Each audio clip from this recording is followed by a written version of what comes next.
നമുക്ക് NDRF team അംഗങ്ങളോട് തന്നെ ചോദിക്കാം. ഇപ്പോൾ ഏതൊക്കെ ഇപ്പോൾ ഫയർഫോഴ്സ് ടീം അംഗങ്ങളും ഇവിടേക്ക് എത്തിയിട്ടുണ്ട്. അവർ ഈ കെട്ടിടങ്ങളിൽ കുടുങ്ങിക്കിടക്കുന്ന ആളുകളെ അവർ പുറത്തേക്ക് എത്തിക്കുന്നുണ്ട്. ഇപ്പോൾ ഈ ദൃശ്യത്തിൽ കാണുന്നത് പമ്പാ നദിയിൽ നിന്നും ഒരു അതിന് തീരത്തുകൂടിയുള്ള ഒരു ചെറിയ വഴിയാണ്. അവിടെ അതിന് തീരത്തുള്ള വീടുകൾ മുഴുവൻ മുങ്ങിപ്പോയിരിക്കുന്നു. ഇപ്പോൾ നമുക്ക് കാണാം, നമുക്ക് ഫയർഫോഴ്സിന്റെ ഒരു ടീം കൂടി എത്തിയിട്ടുണ്ട്. ആ കാണുന്ന വീട്ടിൽ അവർ വീടിന്റെ മുകൾ നിലയിൽ കുടുങ്ങിക്കിടക്കുകയാണ്. അവർക്ക് ഇവിടേക്ക് ഇറങ്ങാൻ മാർഗമില്ല. അതായത് ആ വീടിന്റെ രണ്ടാമത്തെ നിലയിലേക്ക് വരെ, അതിന്റെ ആ ഭാഗത്തേക്ക് വരെ വെള്ളം കയറിയിരിക്കുന്നു. ഇപ്പോൾ 2 വനിതകളും ഒരു പുരുഷനെ നമുക്ക് കാണാൻ സാധിക്കും. അവരവിടെ മുകളിൽ കുടുങ്ങിക്കിടക്കുകയാണ്. ഇനിയിപ്പോൾ ഫയർഫോഴ്സും ഒപ്പം തന്നെ NDRF ടീമും അവിടേക്ക് ഡിങ്കി കൊണ്ടു ചെന്ന് അവരെ അവിടെ നിന്നും ഇറക്കി ഇനിയും ഈ വെള്ളമില്ലാത്ത കരഭാഗത്തേക്ക് മാറ്റേണ്ടി വരും. നമുക്ക് ഈ കാണുന്ന വീട്ടിൽ നിന്നും 500 മീറ്റർ മാറിയാണ് ചേട്ടൻ നിൽക്കുന്നത് ഒരു മതിലിന്റെ മുകളിലാണെന്ന് തോന്നുന്നു അല്ലേ? മാത്രമല്ല ഒരു വീടിന്റെ ഇപ്പോൾ കാണുന്നത് കടകളാണെന്ന് തോന്നുന്നു. ആ കടകളുടെ ഏകദേശം 3/4 ഭാഗത്തോളം വെള്ളം കയറി കഴിഞ്ഞു. അതെ അരുൺ, ക്യാമറ ഇടത്തോട്ടൊന്ന് തിരിക്കുകയാണ്. ഈ കാണുന്നത് ഇപ്പോൾ ആളുകൾ നിൽക്കുന്നത് പുള്ളൂർ മൂവാറ്റുപുഴ സംസ്ഥാന പാതയാണ്.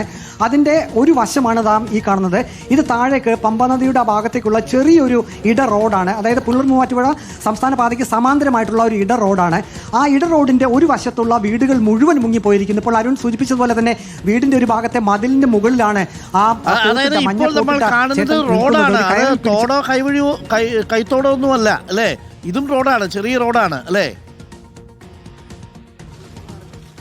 അതെ അതെ അതെ, പുള്ളൂർ മൂവാറ്റുപുഴ സംസ്ഥാന പാതയോരത്തുള്ള സമാന്തരമായിട്ടുള്ള ഒരു ചെറിയ റോഡാണ്. ആ റോഡ്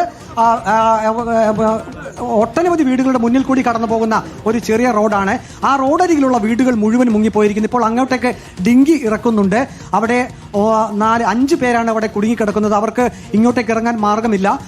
നിലയില്ല കയം തന്നെയാണ്. ഇപ്പോൾ ഫയർഫോഴ്സ് ടീം അംഗങ്ങൾ ഡിങ്കി ഇറക്കി ആ വീടിന്റെ ഭാഗത്തേക്ക് ചെല്ലുകയാണ്. അതിന്റെ മുകൾ നില നാം ഇപ്പോൾ കാണുന്നത് വീടിന്റെ 2ാമത്തെ നിലയാണ്. അതായത് താഴത്തെ നിലം പൂർണ്ണമായും മുങ്ങിപ്പോയിരിക്കുന്നു. മനസ്സിലാക്കാൻ സാധിക്കുന്നത് വീട്ടുപകരണങ്ങളൊന്നും ഒരുപക്ഷെ അവർക്ക് മാറ്റാൻ സമയം ലഭിച്ചു കാണില്ല. കാരണം പുലർച്ചയോടുകൂടി തന്നെ വെള്ളം ഇരച്ചു കയറുകയായിരുന്നു റാന്നി മാമുക്ക് ഭാഗത്തേക്ക്. ഇപ്പോൾ ആ വാതിൽ തുറക്കുന്നത് നമുക്ക് കാണാം. വീടിന്റെ വാതിൽ തുറന്നിട്ടുണ്ട്. അപ്പോൾ ആ വാതിലിനകത്തേക്ക് നമുക്ക് നോക്കുമ്പോൾ ആ വീടിനകത്തേക്ക് പൂർണ്ണമായും തുറന്നു കിടക്കുകയാണ്. അപ്പം ആ വീട്ടിനുള്ളിലേക്ക് മൊത്തം വെള്ളം കയറി എല്ലാ സാധനങ്ങളും നശിച്ചു പോയിട്ടുണ്ടാവും. ഒന്നും മാറ്റാൻ പറ്റിയിട്ടുണ്ടാവില്ല. ഇപ്പോൾ ഡിങ്കി ബോട്ട് അങ്ങോട്ട് പോകുന്നുണ്ട്. ഇനി മുകളിൽ നിന്ന് ആ 3 പേരെയും രക്ഷപ്പെടുത്തി താഴേക്ക് ഇറക്കണം. അവരൊക്കെ ഇനി താഴേക്ക് ഇറക്കി വരാനും പറ്റൂല അല്ലേ? മുകളിൽ നിന്ന് തന്നെ അവരെ താഴേക്ക് ഇറക്കേണ്ടി വരും. ഇപ്പോൾ മഴ ഒന്ന് മാറി നിൽക്കുന്നുണ്ടെങ്കിലും മഴ ഇനി തുടരുകയാണെങ്കിൽ ജലനിരപ്പ് വരാനുള്ള സാധ്യതയുമുണ്ട്. ഇതിപ്പോ ആ 3 പേരെയും രക്ഷിച്ചുകൊണ്ട് വരുമോ? രക്ഷിക്കാനാണോ ശ്രമിക്കുന്നത്?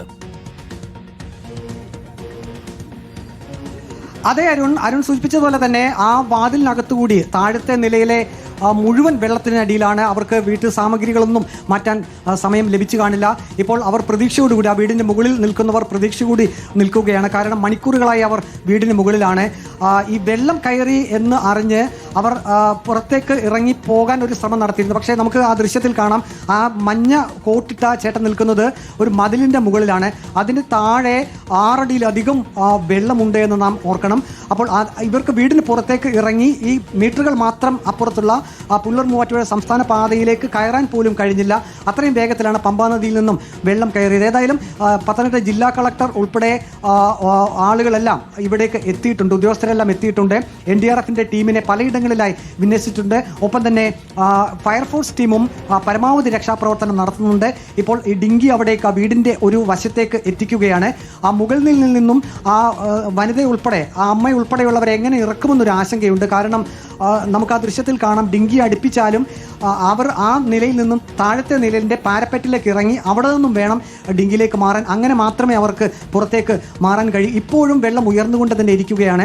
ഇത് ഒരു പ്രത്യേകതയുള്ളത് ഈ മലയോര മേഖലകളിൽ വനമേഖലയിൽ ശക്തമായിട്ടുള്ള മഴ പെയ്താൽ 1, 2, 3 മണിക്കൂറുകൾ കൊണ്ടാണ് അത് റാന്നി ഭാഗത്തേക്ക് വെള്ളം ഇരച്ചെത്തുക.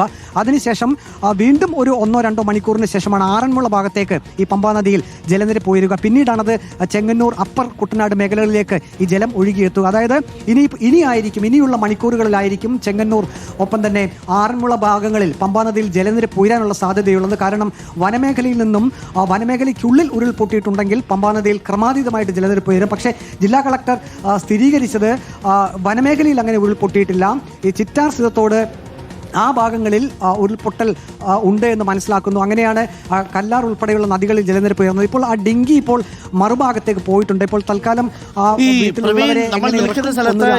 വീട്ടുകാർ ചെറിയ റോഡ് പോകുന്നത് പമ്പാ നദിയിലേക്കാണോ, ആ ഭാഗത്തേക്കാണോ, അതിന്റെ കരയിലേക്കാണോ പോകുന്നത്? ഇപ്പോൾ കാണുന്ന വെള്ളം പമ്പയിൽ നിന്ന് വന്നേക്കുന്ന വെള്ളം തന്നെയാണോ? അതെ അരുൺ, നാം ഇപ്പോൾ ഈ ദൃശ്യത്തിൽ കാണുന്ന ഇപ്പോൾ ഈ മഞ്ഞ കോട്ടിട്ട ആ ചേട്ടൻ നിൽക്കുന്നതിൻ്റെ അവിടെ നിന്നും ഒരു 300 മീറ്റർ മാത്രം മാറിയാണ് പമ്പാ നദിയുള്ളത്. അതായത് റാന്നി വലിയ പാലത്തിന് സമീപത്താണ് ഇപ്പോൾ ഈ ദൃശ്യത്തിൽ കാണുന്ന വീടുള്ളത്.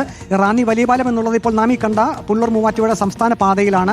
ആ സംസ്ഥാന പാതയിലാണ് ഈ റാന്നി വലിയ പാലം ഉള്ളത്. അപ്പോൾ പമ്പാ നദിയിൽ നിന്നും ജലനിരപ്പ് ഉയർന്ന് അത് ഈ ഇടറോഡുകളിലേക്ക് ഇരച്ച് കയറിയിരിക്കുകയാണ്. അതുമാത്രവുമല്ല, ചില ചെറിയ തോടുകളും ഇതിന് സമാന്തരമായി തന്നെയുണ്ട്. അപ്പോൾ ആ തോടുകളെല്ലാം തന്നെ നിറഞ്ഞ് കവിഞ്ഞിരിക്കുകയാണ്.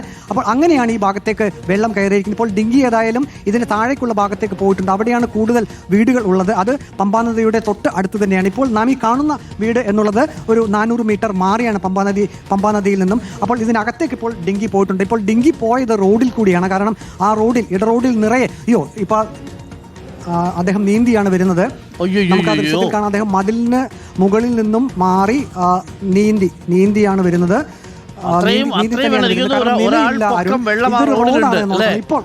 ഒരാൾ പൊക്കം.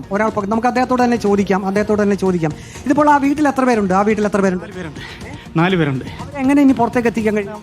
ഇത് പോയിട്ടുണ്ട്, അവർ ഇപ്പം വിളിച്ചോണ്ട് വരുവാ. ഇങ്കി അങ്ങേ സൈഡിലേക്കാണോ പോയത്? അങ്ങേ സൈഡിലേക്കാണ് പോയി. വീട്ടിലെ എങ്ങനെ ഇറങ്ങും അവർ അവിടേക്ക്? അവിടുന്ന് 2ാമത്തെ നിലയിൽ താഴെ ഇറങ്ങാം. ചേട്ടൻ നിന്ന സ്ഥലത്തേക്ക് വരത്തില്ല, ഒരിക്കലും വരാൻ പറ്റില്ല. ഒരാളിൽ കൂടുതൽ താഴ്ചയുണ്ട്. 1.5 ആൾ താഴ്ചയുണ്ട്. ഇപ്പോൾ ഒരാളെ രക്ഷപ്പെടുത്തിയായിരുന്നു ഇവിടെ. അത് ആ കുച്ചപാലത്തിൻ്റെ അവിടെ ആളെ താന്നു പോയതാ. ഞാനും മാമക്കലുള്ള നൗഷിദ് പറഞ്ഞ ആൾ. ഈ ഭാഗത്ത് ഇനി അവിടെയൊക്കെ വീടുകളിൽ ആളുകൾ ഇതുപോലെ കുടുങ്ങി കിടക്കുന്നുണ്ട്. അവിടെ ഒരു വീടും കൂടെ ഉള്ളൂ. അവരെന്തായാലും ഇപ്പോൾ റെഡിയാവും. മാമുക്ക് ഭാഗത്തൊക്കെ മാമുക്കിലെ അവിടെയാണ് 2 പേര് താന്നു പോയത്. അവരെയാണ് നമ്മളിപ്പം രക്ഷപ്പെടുത്തിയത്. അപ്പോൾ വേറെ ആരും ഇല്ലായിരുന്നു. എന്നാലും രക്ഷപ്പെടുത്തിയിട്ടുണ്ട്.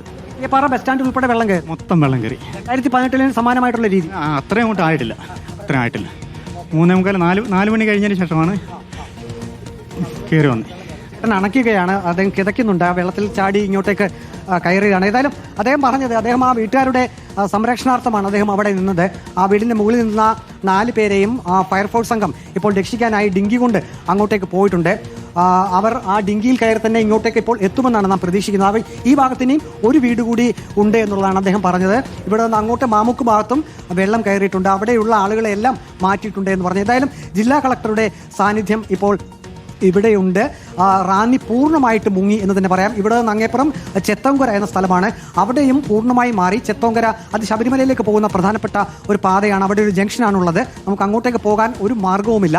2018 ഇപ്പോഴും ഓർക്കുന്നുണ്ട്, ഇതേപോലെ വെള്ളം കയറിയപ്പോൾ ഹെലികോപ്റ്റർ ഇവിടെ നിരീക്ഷണത്തിനായിട്ടൊക്കെ എത്തിയിരുന്നു. അന്ന് കൂടുതൽ ഡിങ്കികളും ഒക്കെ എത്തിച്ചാണ് ഈ കെട്ടിടത്തിൻ്റെ മുകളിൽ ഉണ്ടായിരുന്ന ആളുകളെല്ലാം അവിടേക്ക് മാറ്റിയപ്പോൾ ഗ്യാസ് കുറ്റിയുമായിട്ടൊക്കെ ആളുകൾ വരുന്നത് കാണാം. ഇത് വ്യാപാര സ്ഥാപനങ്ങളിൽ നിന്നും കയ്യിൽ കിട്ടിയതും എടുത്തുകൊണ്ട് ആളുകൾ രക്ഷപ്പെടുകയാണ്. കാരണം വ്യാപാര സ്ഥാപനങ്ങൾ റാന്നിയിൽ അന്ന് മഹാപ്രളയം ഉണ്ടായപ്പോൾ ഏറ്റവും കൂടുതൽ നാശനഷ്ടമുണ്ടായത് വ്യാപാരികൾക്കാണ്. കാരണം നിമിഷ നേരം കൊണ്ട് വെള്ളം കയറുകയും ഈ കടകളിൽ നിന്ന് ഒരു സാധനം പോലും എടുത്തു മാറ്റാൻ അവർ കഴിഞ്ഞു. നമുക്കിപ്പോൾ ആ ദൃശ്യം കൂടി കാണാം. പഴക്കൊലകളൊക്കെ ആ കടകളിൽ തൂങ്ങിക്കിടക്കുന്ന കാണാം. അതിനർത്ഥമെന്നുള്ളത് ഈ വ്യാപാരികൾ ആരും പ്രതീക്ഷിച്ചില്ല ഒരു രാത്രി കൊണ്ട് തങ്ങളുടെ കടയിലേക്ക് പമ്പാ നദിയിൽ നിന്നും ഇതുപോലെ വെള്ളം ഇരച്ചെത്തുമെന്ന്. അതുകൊണ്ടാണ് ഈ വ്യാപാരികൾക്ക് സാധനങ്ങൾ ഒരുപാട് നഷ്ടമുണ്ടായിട്ടുണ്ട്. ഈ വ്യാപാരികൾ ഇന്ന് രാത്രിയിൽ കടയടച്ച് പോകുമ്പോൾ മഴ പെയ്തേക്കാം, പക്ഷേ തീവ്രമായ മഴ ഇത്രയും ഉണ്ടാകുമെന്ന് അവർ പ്രതീക്ഷിച്ചിട്ടുണ്ടാവില്ല. അതുകൊണ്ട് കടയൊക്കെ തുറന്നു വെച്ചതാണ്. പ്രിയപ്പെട്ട പ്രേക്ഷകരെ, ഒരു ഫ്രെയിമിൽ പ്രേക്ഷകർ കാണുന്നത് പാലാ നഗരമാണ്. പത്തനംതിട്ട, റാന്നി, അതേപോലെ ഈരാറ്റുപേട്ട, പാല തുടങ്ങിയ നഗരങ്ങളിലൊക്കെ തന്നെ വെള്ളം കയറിയിട്ടുണ്ട്.